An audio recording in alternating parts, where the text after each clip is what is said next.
pembentang, para juri dan semua hadirin dipersilakan duduk. Pastikan anda telah membuat imbasan kod QR yang telah ditampal di pintu masuk bagi tujuan SPL KPM. Untuk makluman semua, sesi pembentangan selari 3 akan disiarkan secara langsung. Mohon semua memastikan telefon bimbit sentiasa berada dalam mod senyap. Sila berikan tumpuan sepenuhnya semasa sesi pembentangan sedang berlangsung. Sesi pembentangan akan bermula sebentar lagi. Assalamualaikum warahmatullahi wabarakatuh dan selamat sejahtera. Yang saya hormati pengarah-pengarah Kolej Matrikulasi, para pembentang, para juri, seterusnya hadirin yang berada di ruangan pembentangan dan juga yang mengikuti secara langsung di dalam talian. Selamat datang ke pembentangan sesi selari 3 Konvensyen Penyelidikan Komuniti Pembelajaran Profesional dan Inovasi Pendidikan, Program Matrikulasi Kementerian Pendidikan Malaysia kali ketiga tahun 2023, Kompi 3 2023. Pada malam ini, kita akan mendengar perkongsian ilmu yang akan dibentangkan oleh para akademik berdasarkan tajuk-tajuk yang telah dipilih. Sebanyak 3 kumpulan akan membuat pembentangan pada hari ini, iaitu Puan Han Kui Leng dari Kolej Matrikulasi Johor, Encik Muhammad Hilman bin Jamal dari Kolej Matrikulasi Labuan dan Puan Marlia binti Mat Nasir dari Kolej Matrikulasi Negeri Sembilan. Pembentangan pada hari ini akan dijurikan oleh Profesor Madya Dr. Fariza Putih Bihak dari Fakulti Pengajian Bahasa Utama Universiti Sains Islam Malaysia dan Profesor Madya Dr. Nur Sazai binti Mat Saad, Deputy Dean Academic and International Universiti Sains Islam Malaysia. Para pembentang, hadirin sekalian dan penonton yang sedang mengikuti siaran langsung sesi selari 3, di sini akan dinyatakan syarat-syarat bagi sesi pembentangan kali ini. Setiap pembentang akan diberikan masa 10 minit. Loceng akan dibunyikan sebanyak 1 kali pada minit yang ke-8. Loceng kedua akan dibunyikan sebanyak 2 kali pada minit yang ke-10. 5 minit diberikan untuk sesi soal jawab. Loceng akan dibunyikan 1 kali sebagai tanda minit ke-5 telah tamat. Semua peserta pembentangan dikehendaki kekal berada di dalam bilik sehingga tamat semua kumpulan membuat pembentangan. Hadirin sekalian, masa yang telah dinanti telah tiba untuk kita sama-sama mendengar dan menakul apa yang akan disampaikan sebentar nanti oleh para pembentang bagi kategori penyelidikan. Untuk itu, sesi pembentangan akan dimulakan dengan menjemput pembentang yang pertama, iaitu Puan Han Kui Leng dari Kolej Matrikulasi Johor dengan tajuk Meningkatkan Keupayaan Pelajar dalam Menjawab Soalan Kitar Born-Haber dengan Kaedah Ikut Sahaja. Dipersilakan.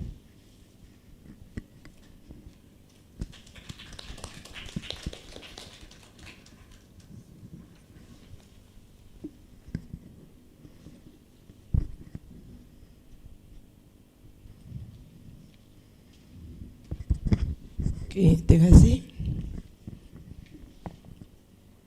Okey, selamat sejahtera saya ucapkan kepada para hadirin dan panel juri. Saya Han Kui Leng daripada Kolej Matrikulasi Johor akan membentangkan kajian saya tentang meningkatkan keupayaan pelajar dalam menjawab soalan kitab Born-Haber dengan kaedah ikut saja. So, saya memperkenalkan diri saya dulu. Saya Han dan ahli kumpulan saya adalah Azrina, Narima dan Zatu Ifa. So kita namakan kumpulan ini sebagai Hans sebab peserta nama saya. Lepas tu kita semua adalah pensyarah kimia daripada Kolej Matrikulasi Johor. Okay. So saya akan teruskan kepada isi kandungan, iaitu ini akan melangkungi 6 subtopik, iaitu pendahuluan, refleksi, fokus, pelaksanaan, pemerhatian tambatan serta refleksi dan kesimpulan. Okay. Saya akan pergi yang pertama. Okay. Saya biasa akan rujukan kepada kajian tindakan. Saya lebih suka kepada yang simple, iaitu saya rujuk terus kepada kajian tindakan di mana dia ialah gaji dan tindak. So apa yang saya nak gaji sebagai seorang pensyarah yang melibatkan PDP, maka saya nak menggaji tentang masalah PDP pelajar. Dan untuk itu bila ada masalah memang penyelesaian kena ada. So, apa yang saya rujuk di sini kita nampak juga kita untuk kitab pun heba bagi pelajar kita. Jadi untuk selesaikan masalah ini, satu kaedah intervensi yang saya namakan kaedah ikut saja. So, untuk refleksi seperti biasa, setiap kajian mesti ada refleksi. Kenapa kita nak buat tentang benda ini? Iaitu dalam memahami konsep. Pelajar bila baca nota, dia ada minat, dia macam ada konsep. Okey, ini ialah kitab pun heba. Bila dia baca nota, dia boleh tahu, okey, dia nak mencari apa, tenaga. Tapi masalah ialah bila kita nak minta dia jawab soalan, dia macam tak mampu nak mengaplikasikan konsep ini dalam menjawab soalan. Dia tahu dalam kitab pun heba, dia ada tenaga kegisi, dia ada enthalpy of formation. Tapi bila dia nak jawab, dia tak mampu untuk menjawab dengan tepat sekali. Okay. So untuk semua ini kita mesti ada refleksi daripada pensyarah dan pelajar. So pertama daripada refleksi daripada saya lah, dari segi pemerhatian. Sebenarnya dalam kelas kadang-kadang bila kita tanya soalan, pelajar dia lebih suka berborak dengan kawan sebelah. Dia tak akan tanya kita terus. Okey, itu kalau saya kata saya nampak dia macam berborak. Bila kita tanya, dia kata tak ada masalah. So nampak respon. Kadang-kadang saya tanya, belajar memberi respon boleh menjawab soalan tutorial walaupun tidak betul. Macam dalam kelas, faham. Soalan tutorial dia buat juga. Okey. Lepas tu dia tak suka merujuk, dia lebih suka cikgu apa jawapan macam tu. Itu kenapa dia akan lebih suka menyalin atau mencari jawapan. Kalau ada kawan dia sudah siap, dia akan salin terus walaupun silap. Itu masalah. So biasanya untuk lebih terperinci, saya biasa suka bertemu dengan belajar saya. Biasa saya suka personal dengan mereka lah. Itu kenapa habis kelas kuliah saya, mereka akan datang tanya. Tidak faham lah. Macam mereka pun rasa buang masa. Kenapa nak buat macam ni? Itu saya pun tanya, waktu kamu belajar sekolah rendah pun kamu rasa buang masa juga. Buat apa nak belajar sivil 9/9, mati-mati tak faham. Okay? So lepas tu dia tidak mengetahui. Maksudnya dia belajar tapi dia tak nak baca. Walaupun peringkat matrik ni dia tak mendalam lah. Okay. So dari segi refleksi belajar saya temu buah juga, tapi saya temu buah tidak berstruktur. Maksudnya saya tak ada soalan seterusnya macam mana. So saya terus kepada kenapa kamu tak mampu nak jawab. So biasa belajar akan cakap boleh menjawab tapi tidak pasti. Pelajar saya bila saya minta mereka tuliskan jawapan, dia akan cakap, cikgu kalau saya salah macam mana? Dia akan tanya soalan macam tu. Okay? So itu kalau itu menunjukkan dia macam tak yakin lah bila dia nak menjawab. Okay? Dia suka memberi tumbuhan. Bila kawan dia tengah buat jawapan, dia macam apa, dia tak akan semak. Dia lebih suka tengok handphone dia, tengok muka dia. Kalau perempuan tengok tudung dia okey ke tak okey. Itu saya tanya dalam kelas, saya tak tengok awak cantik ke tidak. Saya tanya awak faham ke tidak. Menguap. Menguap ini kadang-kadang sebab apa, ada bila kita soal dia kata ada yang bagi bahagia latihan terlalu banyak sampai dia tidur awal bahagilah. Terlelap itu kadang-kadang dia terlelap, lepas saya tanya dia tidur. Tak ada, cikgu saya senang berfikir. Senang berfikir pula. Tapi kita nampak dia lelap, dia kata dia terfikir. Okey, baguslah. Okey. Lepas tu yang ketiga, dia formula walaupun dia sudah peringkat matrik, tapi sebenarnya bagi saya lah asas dia masih kurang faham dari segi molekul, atom. Dia tak tahu bila dia nak tulis O2, bila dia nak tulis O macam tu. So lepas tu dia tak faham kenapa dalam penyelesaian soalan itu sekejap dia nak darab, sekejap tak nak darab, sekejap terus nilai tersebut. So dia waktu bila nak guna tenaga perayunan, sebab tenaga perayunan ikut konsep dia ada dua. Tapi belajar biasa akan nafas satu. Lepas tu bila nak guna affinity elektron, so dia tanya mengapa tenaga kegisi bernilai positif, bernilai negatif. Okey. So terlalu banyak soalan. So itulah kenapa saya nak buat untuk kajian ni. So sebenarnya kenapa topik untuk Born Haber ini agak tinggi, sebab dalam soalan topik ini ialah subtopik dalam chapter 2. So dalam topik ini sebenarnya Born Haber ini diambil markah pemberat yang agak tinggi untuk topik ni. Dia kena faham baru dia senang. Kalau tidak dia akan hilang markah banyak lah untuk ni. So itulah saya ambil salah intipati lah dan teks ucapan Ketua Pengarah Pendidikan, iaitu macam dia kata tanam jagung takkan nak dapat padi pula kan. So untuk itu kita sebagai pendidik lah perlu memahami apa tentang maklumat pendidikan, dan kita kena mempelbagaikan strategi. Strategi maksudnya untuk membantu dia faham lah, itu objektif. So objektif umum saya di sini, saya nak meningkatkan keupayaan pelajar dalam menjawab soalan kitab Bornhaber dengan menggunakan kaedah ikut saja. Okay, so daripada sana terus dia akan menjurus kepada objektif di mana, so bila dia faham dia boleh membina dengan betul dan dia boleh menjawab soalan dengan betul, di mana dia akan dapat markah. So bila nak pelaksanaan memang kita ikut model Chemist and Mathematics, tapi untuk strategi dia kita lebih fokus, saya lebih suka guna yang mudah, iaitu asalkan boleh jawab 5 tapi 1 HD, saya rasa pencapaian kita boleh. Di mana siapa saya punya responden, saya guna pelajar kelas H16. Kenapa? Apa yang dia nak jawab, isu dia apa, sebab dia tak mampu nak jawab. So kalau macam dia apa saya dapat, kenapa? Sebab saya nak tinggalkan. So bila saya buat lepas kelas tutorial dia, di mana terus dipilih tutorial, bagaimana saya gunakan kaedah ikut saja. So ini adalah intervensi saya guna ikut sahaja. Sengaja saya bagi nama ini sebab biasa pelajar dia tak akan ikut. Dia akan agak faham, tapi dia tak akan ikut 100%. Dia macam ada benda dia akan terpotong sikit. So itu kenapa saya kata kalau you ikut saja nanti you akan faham. Itu kenapa saya namakan dia sebagai kaedah ikut sahaja, di mana intervensi ini dia melibatkan konsep sebenarnya penggunaan grafik. Bila penggunaan grafik maksudnya dia simple, dia terus direct kepada point. So untuk pelajar kita yang generasi sekarang ni, dia nak cepat. Dia malas nak baca. So daripada sini kalau dia faham, dia terus akan nampak. So untuk pelaksanaan ini seperti biasa, so saya akan dapat, kenapa ada masalah, sebab dapat ujian dia. So tengah ikut kaedah saja. Lepas tu saya akan buat satu ujian untuk menunjukkan intervensi ini memberi kebaikan untuk belajar. So ini contoh pelaksanaan di mana saya akan ajar, di mana budak akan periksa. So ini ialah keputusan awal. So daripada sini itulah berlakunya intervensi. Kita dapat masalah kenapa, silapkan mana untuk belajar. Apa yang dia cakap betul lah. Dia menayangkan dalam sampel soalan dia, ini kategori untuk yang lemah. Dia memang tak faham apa keadaan tu, F2 ke molekul ke atom. So hasil itu memang menunjuklah belajar meningkatlah untuk mencapai. Sebenarnya ramai dapat makan penuh kalau dia boleh hafal benda ini. So akhirnya sekali iaitu kesimpulan di sini. So saya rasa, kita rasalah, kumpulan saya rasa ini boleh memberi impak lah kepada pelajar. Dan ini sebab kajian tindakan kita ikut kesesuaian belajar. So dia boleh ubah suai untuk belajar yang lain ikut konsep pensyarah tertentu. Sekian. Okay, terima kasih.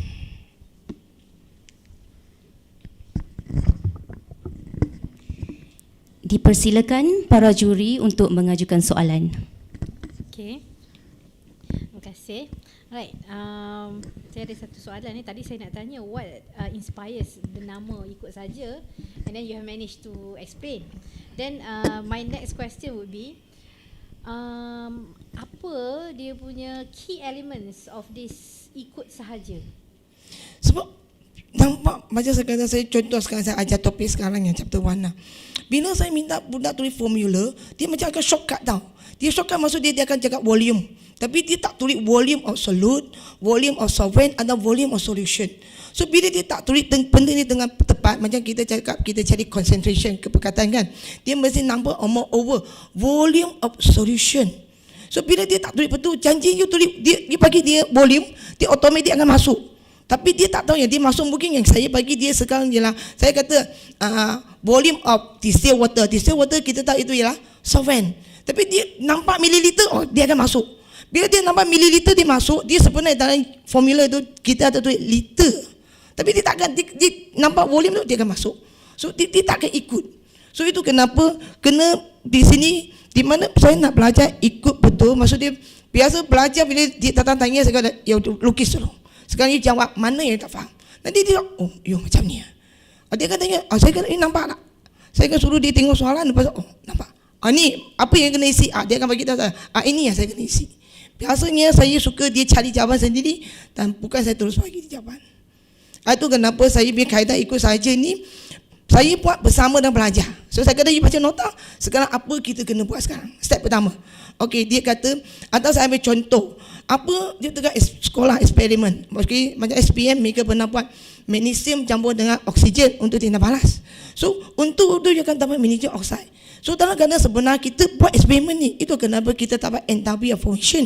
Kita tak akan dapat ionization atau electron affinity, sebab benda ni dalam eksperimen kita tak nampak. Kita nampak luar ni campur, tak berhasil. So bila untuk Born-Haber ni, dia sebenarnya dia menunjukkan menggunakan konsep hukum Higgs, di mana satu jalan atau berbagai jalan, dia sebenarnya enthalpy dia tetap saja. So itu kenapa dia kena faham macam tu. So saya nak dia melibat, so dia nampak. Jadi dia punya apa? Any underlying theories tak untuk yang ikut sahaja ni? Apa yang Sebab budak memang dia tak akan ikut, dia akan lompat sesuatu. Macam saya itu, kenapa dalam saya punya tu, saya sudah fikir, okey, kalau dia ialah metal logam, dia wujud atom. Kalau dia non-metal, macam non-metal oksigen, dia wujud O2. So kalau dia biasa itu, gambar saya tadi tunjuk tu, ada budak dia tulis F, foreign non-metal, tapi dia tulis F, dia tak tahu dia mesti wujud sebagai F2. Jadi what you are saying that you will show them and then they just follow what No, you no, do. I will teach, go through with them.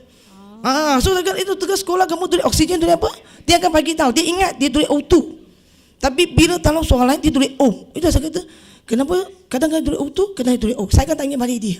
Biasa dia, lepas tu dia akan jawab. Itu saya kata sebenarnya dia wujud O2. You kena, sebab yang sekarang kita tengok elemen yang wujud. Kita react dengan benda yang ada. Bukan oksigen atom kita tak nampak. So saya biasa akan go through. Ini sebenarnya pun saya buat bersama-sama dan belajar. Ini kalau tanya dia sebenarnya bukan satu kita. Dia sebenarnya yang melalui so ini yang saya rasa mantap. Baru saya fikir saya nak tuliskan. Kalau dia sekali ternyata tak jadi. Itu bila saya buat ini, lepas tu nampak, oh dia tak boleh bezakan metal dan metal. Baru saya letak. Okey, metal you mesti letak atom dulu. Kalau metal mesti molekul. Baru dia akan mula nampak lah. Itu bila dia tulis itu saya kata, you sini tulis apa? Saya kata molekul kan. Molekul maksud apa? O2. Macam tu. Dia akan maklumkan macam tu. Step by step lah. Okey, terima kasih Puan Hans. Sama. Okey, dinyatakan di sini bahawa kajian ini adalah kualitatif dan kuantitatif. Okey, report yang kita tengok tadi adalah kebanyakannya kuantitatif lah, sebab membezakan antara hasil dia. pre dengan post, basically. So which part is the qualitative part? Qualitative maksudnya observation part kita lah. Kenapa budak tak mampu. Daripada sini kita nampak, ini bila dia jawab soalan, dia memang ada masalah. So hanya saya tak titikkan dari segi pemerhatian tu, apa lagi saya menjurus. Macam saya kata, bila dalam kelas dia mengantuk, saya tanya apa hal? Dia kata, cikgu saya sedang berfikir. Dia tutup mata tu, saya kata tutup mata apa berfikir. Okey. Macam tu. So itu daripada pemerhatian, maksud dia macam tak berapa faham. Bila belajar tak faham, dia dalam kelas dia tak aktif. Kalau dia faham, dia akan volunteer keluar tulis. Itu kenapa yang saya sekarang nampak sesi saya sudah cakap, sebelum saya masuk kelas, you tulis dulu jawapan. Apa tu? Grup saya sekarang ni, mereka tahu. Mereka kalau masuk kelas awal 5 minit, dia akan siap. Sebab dia tahu saya akan bincang. Itu konsep dia. Daripada pemerhatian lah. Okey, terima kasih. Okey, terima kasih. Terima kasih diucapkan kepada pembentang yang pertama. Seterusnya saya menjemput pembentang kedua, Encik Muhammad Hilman bin Jamal dari Kolej Matrikulasi Labuan dengan tajuk pembentangan penggunaan aplikasi Dicey Bingo dalam pengajaran topik probability, perbezaan antara classical dan empirical probability. Dipersilakan.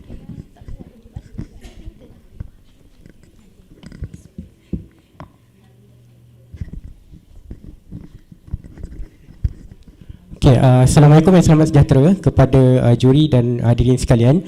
Saya Muhammad Hilman bin Jamal bersama dengan Puan Saria binti Syahri yang bertindak juga sebagai rakan kritis sepanjang kajian ini dilakukan. Tajuk saya adalah penggunaan aplikasi Dicey Bingo dalam pengajaran topik probability, perbezaan antara classical dan empirical probability.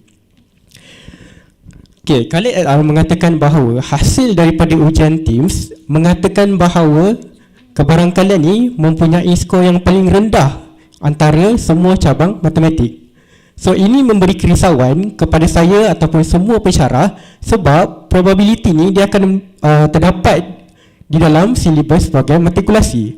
Jadi kenapa topik ni sering dikatakan sukar oleh pelajar? Yang pertama adalah topik probability ni dia sangat-sangat abstrak. Okey.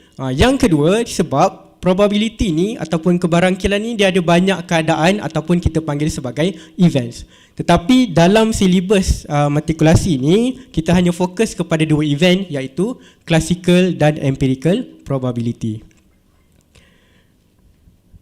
Okey. Sesi yang lepas, sebenarnya untuk silibus matematik perakaunan terdapat sedikit penambahbaikan. Okey, so masa saya dapat silibus yang baru tu saya tengok, okey, terdapat cara untuk determine empirical dengan classical probability. So saya pun jam. Okey, kenapa saya jam? Sebab ini adalah pertama kali saya akan mengajar ataupun menerangkan kepada pelajar tentang konsep CP dan EP ni. Dan yang kedua, saya dapat rasakan pelajar mungkin susah nak faham konsep dengan CP dan EP ni sebab dia sangat-sangat abstrak. Jadi apa yang saya buat, saya pun membuatlah sedikit research, baca buku, website dan sebagainya. Jadi saya mewujudkan, so kita boleh tengok table dekat sini ataupun jadual. Saya letak classical probability ni kat sebelah kiri and empirical probability ni dekat sebelah kanan. So kenapa saya buat macam ni? Sebab saya nak pelajar tu dia tengok perbezaan antara classical dengan empirical. So saya pun letaklah dia punya definition, formula dengan example. So example ni pun saya letak memang example yang paling mudah lah, iaitu example coin. Okay, and then lepas saya dah buat jadual ni pun saya letakkan dalam nota saya, and then saya pun start lah saya punya kuliah ataupun sesi pengajaran. Okay, masa saya mengajar CP dan EP ni, saya merasakan macam pelajar saya kurang respons compare dengan pembelajaran sebelum ni. Jadi dalam hati saya terdetik cakap, pelajar aku ni tak faham ke? Jadi saya dapat merasakan lah. Jadi untuk double confirm benda tu, saya pun habiskan saya punya kuliah, and then saya pun masuk ke dalam kelas tutorial.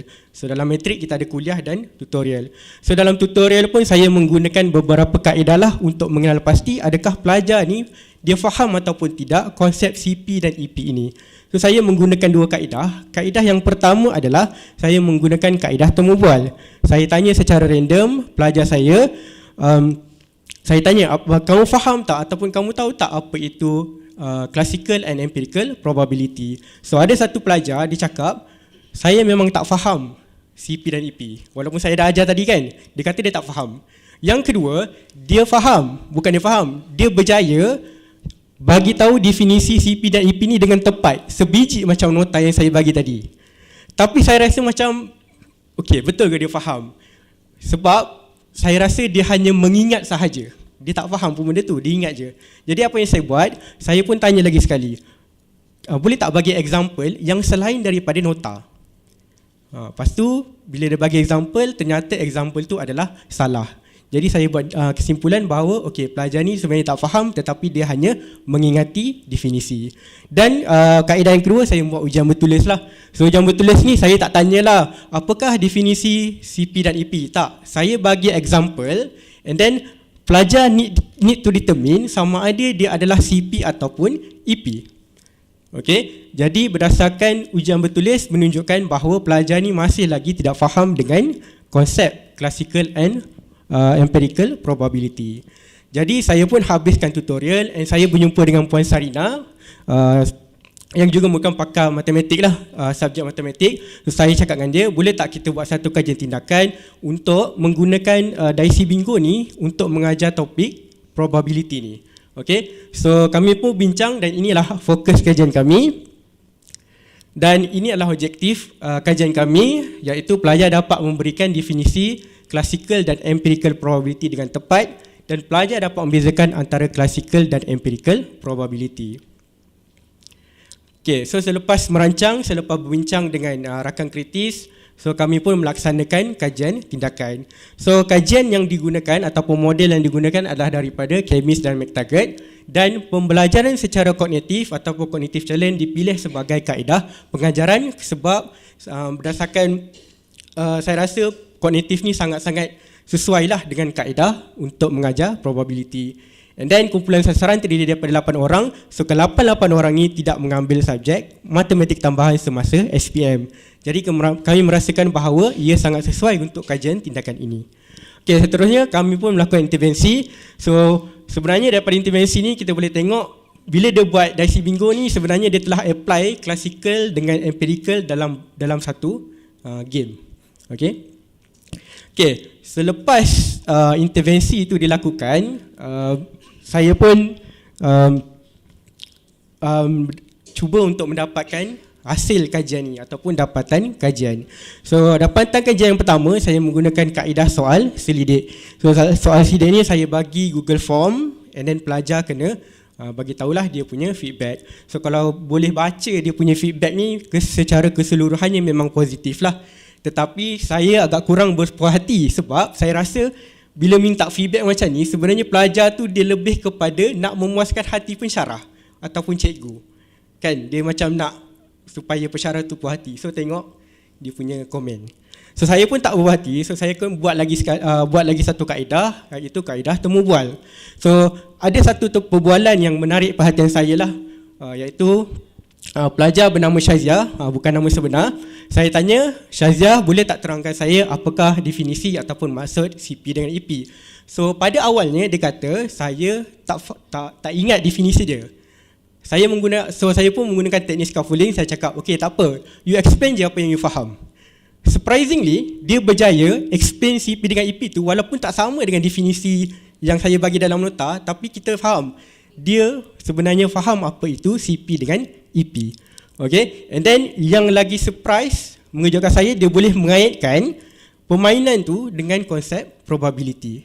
Okay, so saya dapat merasakan okay, pelajar ni dia faham konsep CP dengan EP. Okay, dan yang seterusnya saya menggunakan analisis dokumen. So analisis dokumen ni soalan dia lebih kurang samalah, di mana saya memberikan example and then pelajar need to determine sama ada example tu adalah classical ataupun empirical probability. Dan ia menunjukkan peningkatan markah yang agak drastik lah. Okay, and saya juga selepas intervensi dilakukan semua, saya pun pergi semula kepada rakan kritis. So kami berbincang, so feedback daripada rakan kritis secara keseluruhannya dia mengatakan bahawa permainan Dicey Bingo ni boleh digunakan untuk mengajar CP dan EP ni lah, dan kita boleh katakan bahawa objektif kajian tindakan kita ini tercapai. Jadi apakah refleksi dan kesimpulan yang saya dapat? Yang pertama adalah penggunaan Dicey Bingo ni dapat menambah baik pengajaran EP dan CP dan EP. Dan yang kedua, menerangkan dengan tepat definisi CP dan EP serta dapat membezakan antara dua jenis probability tersebut. Dan yang ketiga ni yang paling penting, yang saya rasa sangat happy lah, iaitu pelajar menunjukkan reaksi yang positif serta berminat untuk melakukan aktiviti seperti ini pada masa hadapan. So bagi saya itu yang penting lah.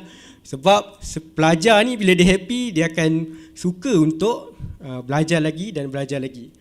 Tetapi kajian tindakan ini tidaklah sempurna, di mana terdapat cadangan penambahbaikan ataupun kalau ada kajian yang hendak dibuat untuk topik ini, mungkin boleh ubah daripada segi masa.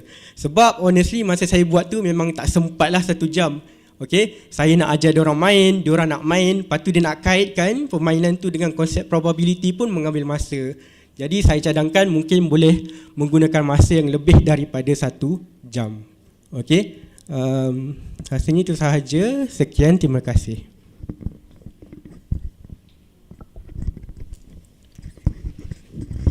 Terima kasih diucapkan kepada pembentang pertama. Dipersilakan para juri untuk mengajukan soalan. Terima kasih.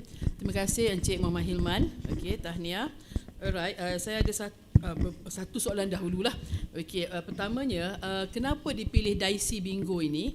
Okey, adakah ianya adaptasi daripada inovasi yang ada ataupun ianya satu permainan yang baru atau bagaimana? Dia sebenarnya dia tak adalah baru, tapi dia kalau pernah main bingo, biasanya bingo dia dah ada nombor kan. Tapi daisi bingo ni kosong. Okey, so pelajar kena pilih nombor, contohnya daripada 2 sampai 12. Okey, so kenapa benda yang bila kita nak pilih nombor tu, sebenarnya kita menggunakan probability. Contohnya kan kita kira kan, sebab kalau kita kira 2 sampai 12, so nombor berapa yang probability dia tinggi untuk keluar bila kita baling dadu? Kan? So nombor yang tinggi biasanya 4 ataupun 3. Sebab kalau 2 memang sekali je lah dia akan keluar. 1 dadu tambah 1 dadu dapat 2.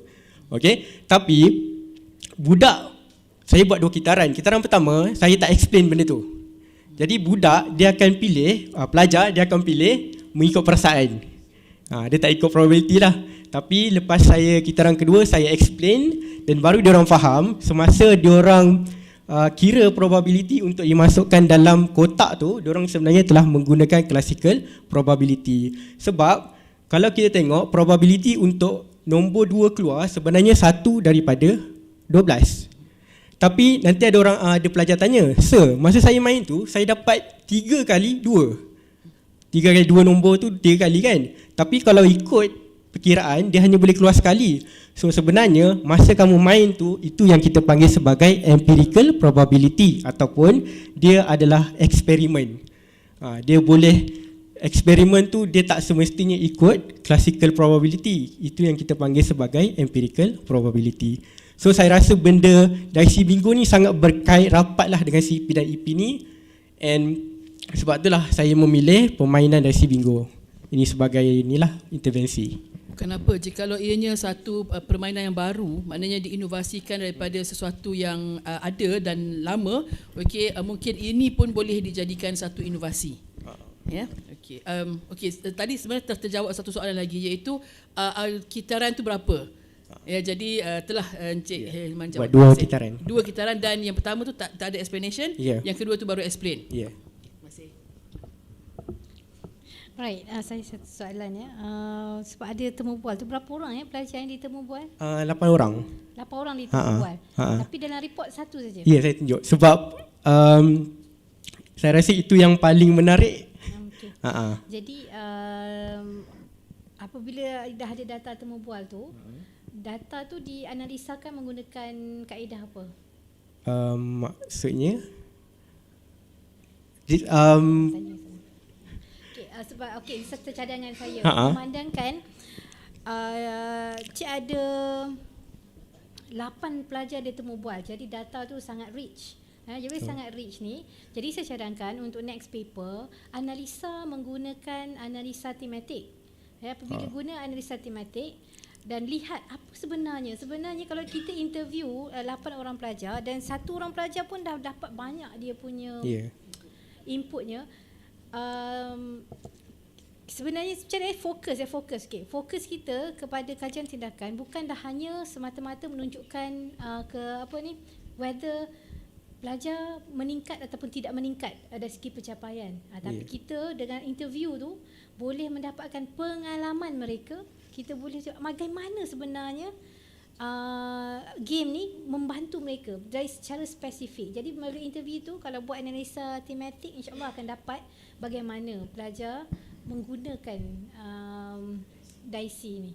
Itu cadangan saya untuk next ni lah. Okey, terima kasih.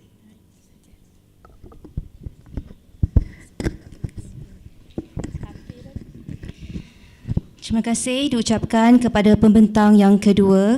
Seterusnya saya menjemput pembentang terakhir kita pada sesi kali ini, Puan Marlia binti Mat Nasir dari Kolej Matrikulasi Negeri Sembilan dengan tajuk pembentangan Papan Cabaran Orkamable membantu pelajar jurusan sains mengulang kaji tindak balas kimia organik melalui medium permainan. Dipersilakan.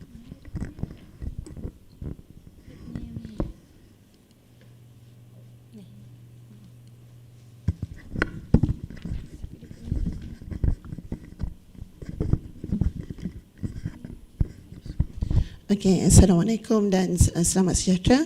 Saya ucapkan kepada para panel dan juga hadirin-hadirat sekalian.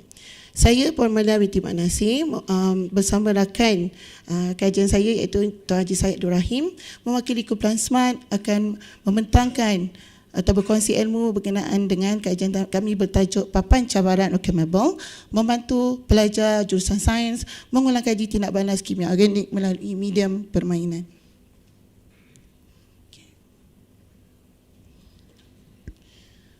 Alright, untuk semester 2, kimia organik dipelajari oleh pelajar jurusan sains dan program matrikulasi dan ianya merangkumi semua sebatan organik utama seperti alkana, alkina, alkohol, ahlualkin, karbonin, amino dan asid karboksilik.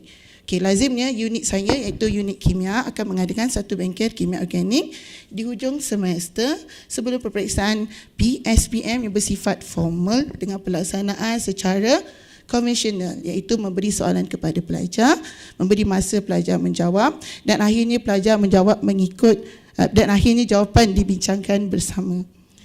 Jadi saya dan rakan kajian saya membuat satu inisiatif iaitu melaksanakan suatu permainan yang sebenarnya menurut KILI 2014 tujuan utama permainan ini adalah untuk memberi motivasi kepada pelajar serta merangsang minat pelajar tersebut. Kami saya dan rakan kajian saya merancang untuk membuat satu aktiviti permainan menggunakan Okemable. Apakah Okemable? So Okemable ini stand untuk Organic Chemistry Scrabble, iaitu papan cabaran Organic Chemistry Camable yang dicipta merupakan media permainan yang diolah daripada permainan Scrabble yang merupakan sebuah papan cabaran minda khas kepada kimia organik. Ianya memberi alternatif lain kepada pelajar dalam mengulang kaji tajuk tindak balas semua topik kimia organik dan mendorong pelajar untuk kuasai topik kerana wujudnya persaingan antara mereka. So inilah papannya. Sebelum itu, kenapa kami memilih permainan? Refleksi amalan PDP yang lalu. Refleksi pensyarah. Mereka berasa sedih dengan keputusan kuis atau ujian yang dilaksanakan pada hujung topik kimia organik. Ini ditunjukkan daripada analisis ujian pengukuhan 2 yang menunjukkan bahawa pelajar kurang menguasai soalan berbentuk tindak balas kimia. Bagi pelajar pula, komennya ialah, luahannya ialah kimia organik susah. Banyak nak hafal, tengok nota, buat tutur sama-sama dalam kelas dan tak cukup masa nak belajar. Ditambah pula dengan dia punya grade, grade SPM latar belakang akademik pelajar ini mendapat C. Fokus kajian kami adalah berdasarkan kepada dua kesilapan utama pelajar. Pertama, tidak dapat mengenal pasti atau keliru dengan set region bagi setiap tindak balas dan masa yang lama dalam menjawab sesuatu soalan. Justru itu, kami menggariskan objektif utama membantu pelajar mengulang kaji keseluruhan topik sebatian organik. Objektif khusus pula, kami melatih mengenal pasti set region yang tepat dan betul, mempercepatkan masa ulang kaji untuk mengingat, membantu berkomunikasi dan belajar berkumpulan serta membantu mengoptimumkan motivasi melalui persaingan. Kumpulan sasaran kami terdiri daripada 100 orang pelajar. Pelaksanaan tindakan. Kami menggunakan model kajian tindakan Chemist and McTaggart tahun 1988 dan bermula dengan tinjauan awal, merancang tindakan, melaksanakan tindakan, memerhati dan akhirnya merefleks. Dan kami hanya sempat membuat satu kitaran kajian sahaja. Tinjauan awal bermula dengan pemerhatian kepada jawapan tutorial dan kertas ujian pengukuhan. Di sini kami dapati 73% pelajar tak berjaya jawab soalan tindak balas dan juga kami melakukan ujian pra. Ujian ini menguji kemahiran pelajar mengenal pasti region tindak balas dan fokus kami pada ketika ini adalah alkina dan diadakan secara bersemuka. Daripada ujian pra ini, analisisnya menunjukkan skor min adalah 34.19%, so agak rendah lah. Seterusnya kami merancang tindakan, merancang dan kenal pasti teknik pembelajaran yang menarik dan interaktif. So di sini kami mencipta dan menjalankan uji lari bersama rakan pekaji saya tadi agar tiada kecacatan semasa ianya berlangsung. So apakah papan cabaran Okemable yang kami bina ini? So inilah papan cabarannya yang memiliki sel-sel dalam grid segi empat sama yang ada 22 sel lebar dan 22 sel panjang. Ada dex setiap satu sisi dan juga ada cube. Okay, dex ini adalah tempat meletakkan cube dan dia ada cube. Cube ini ada 6 permukaan. Pada permukaan tersebut ada 6 atom. Okay, yang biasa kita gunakan dalam tajuk alkina. Seterusnya, melaksanakan tindakan pelaksanaan medium permainan papan cabaran OCamAble, dan di sini kami memerhatikan perjalanan permainan dari sudut tingkat laku pelajar. Okey, seterusnya kami merefleks. Okey, so pelaksanaan ujian pos dijalankan. So bahan yang sama digunakan seperti dalam ujian pra. Pada ujian pra didapati sampel kami adalah 100 orang, so min dia 34/19. Ujian pos pula bilangan yang sama, so dia dapati min dia melonjaklah 93.1% dan terdapat seramai 70 orang pelajar menjaya mendapat markah penuh lah. So di sini kami dapati pelajar berjaya mengikuti model permainan ini dan berjaya menguasai setiap item dalam tajuk alkina. Okey, kesimpulannya dalam bahagian merefleks, kami melaksanakan ujian pos dan juga kami melaksanakan soal selidik dalam bentuk Google Form untuk mendapatkan maklum balas kepuasan pelajar. So inilah analisis soal selidik, ada 7 item. So kalau kita lihat pada skor di situ, kebanyakannya adalah 3 dan 4. So ini membuktikan bahawa item pertama dan kedua mendapat 100% dan buktikan bahawa medium permainan ini mudah dimainkan dan tidak membosankan. Okey, kedua, item ketiga dan keempat buktikan pelajar menerima dan menggunakan secara sedar teknik ulang kaji ini. Dan seterusnya item kelima pula membuktikan pelajar giat mengusahakan sendiri proses ulang kaji seperti peta minda dan apa saja bahan rujukan tanpa paksaan dalam menguasai tindak balas kimia organik. Okey, untuk yang item ke-6, okey, 100% juga bersetuju dan ia menunjukkan tahap keyakinan pelajar. Okey, dan akhirnya untuk refleksi dan kesimpulan, okey, kami berjaya membanding beza penggunaan kelas ulang kaji konvensional iaitu bengkel tadi dengan papan cabaran OCamAble dari segi penyematan kos. Okey, penyematan kos, so cabaran untuk menang menjadi motivasi kepada pelajar untuk persediaan mengulang kaji sendiri. So tiada kos dibazirkan oleh pelajar. Okey, seterusnya untuk penjimatan masa, papan cabaran ini lebih berfokuskan pelajar. So pelajar akan berusaha sendiri demi persediaan kepada pertandingan tersebut dan dari segi tahap kesukaran, pelajar sendiri menyenaraikan soalan secara spontan. So pensyarah bertindak hanya sebagai pembimbing. Okey, dari segi tingkatkan produktiviti, pelajar seronok bermain sambil belajar melengkapkan tindak balas kimia dengan sukarela. Dan akhirnya dari segi kepuasan, okey, pelajar berpuas hati dengan cabaran dan persaingan. So kesimpulannya, pelajar dapat dibantu dengan membimbing mereka menyusun tindak balas kimia organik dengan membantukan peta minda. Motivasi hasil dorongan persaingan dalam permainan, mengurangkan beban tugas pensyarah dalam menyuruh pelajar berusaha mengingat semua tindak balas yang terlibat. Jadi berdepatan dengan objektif kajian, medium permainan ini sangat berjaya membantu pelajar pengkaji untuk mengulang kaji subjek kimia organik. So itu sahaja. Terima kasih. Okay. Baik, tadi saya nak tanya berapa gegelung tadi kan. Lepas tu dah berjaya dijawab lah, ada 1 gegelung. Satu Okey. gegelung. So untuk kita pun sedia maklum kajian tindakan ni dia dalam bentuk gegelung lah. Jadi sekarang ni kumpulan telah berjaya membuat 1 gegelung dan refleksinya adalah pelajar dapat menggunakan dengan baik lah. Jadi dalam refleksi juga yang perlu ada adalah langkah penambahbaikan. Bolehkah saya tahu apakah langkah penambahbaikan yang ingin dijalankan untuk proses seterusnya? Okey, dalam kumpulan kami bercadang sebenarnya langkah penambahbaikan itu untuk memastikan pelajar tu memahami semua tindak balas dalam bukan saja dalam tajuk Al-Kina, tapi sampailah tajuk keseluruhan organik. Itu sajalah. Jadi boleh saya tahu tak, kalau macam langkah penambahbaikan tu, apa asas dia tu? Berdasarkan apa yang berkumpulan menghasilkan langkah penambahbaikan tersebut? Contohnya dalam tajuk Al-Kina, so langkah penambahbaikan yang kami buat, sebabnya pelajar perlu mengingat kebanyakan semua tindak balas dengan region yang betul. Jadi kita mulakan dengan tindak balas asas dalam tajuk Al-Kina lah, seperti dalam Al-Kina tajuknya adalah dalam Al-Kina tindak balasnya ada 7. So kami nak pastikan dia perlu kuasai 7 tu dulu. Macam itulah. Okey. So tapi saya rasakan inovasi yang sangat baik menarik. Memang kita tertarik melihat inovasi tersebut. Cuma untuk kajian tindakan ini saya cadangkan lebihkan lagi mendalami seperti yang saya sebut sebelumnya, mendalami pengalaman pembelajaran tersebut.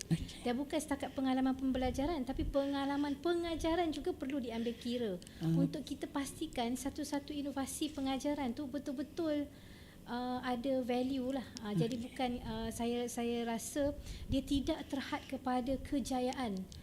Dan kejayaan maksudnya semua pelajar berminat dan berjaya mendapat markah yang lebih tinggi. Dan sebenarnya ada, orang kata ada banyak lagi yang boleh dieksplor lah oleh kumpulan untuk cadangan untuk yang seterusnya. Terima kasih Julie atas cadangan. Okay, terima kasih. Belum lagi Puan Malia, satu lagi. Maaf, loceng pun belum bunyi kan? Okey. Alright. Okey, mengikut apa yang Puan telah bentangkan ya, bengkel ulang kaji konvensional versus papan cabaran tersebut. Jadi maklumat yang Puan sediakan di sebelah kanan ini, ianya datangnya daripada refleksi guru sahaja ataupun refleksi pelajar? Sebab disebut di sini pelajar sendiri menyenaraikan soalan secara spontan. Dari mana dapatnya maklumat-maklumat ini? Maksudnya yang ini yang Puan letakkan di sebelah kanan ini menunjukkan bagusnya papan cabaran ini, bagus, tak ada masalah. Cuma bagaimana Puan mendapat maklumat bahawa dia puas hati? Adakah datang daripada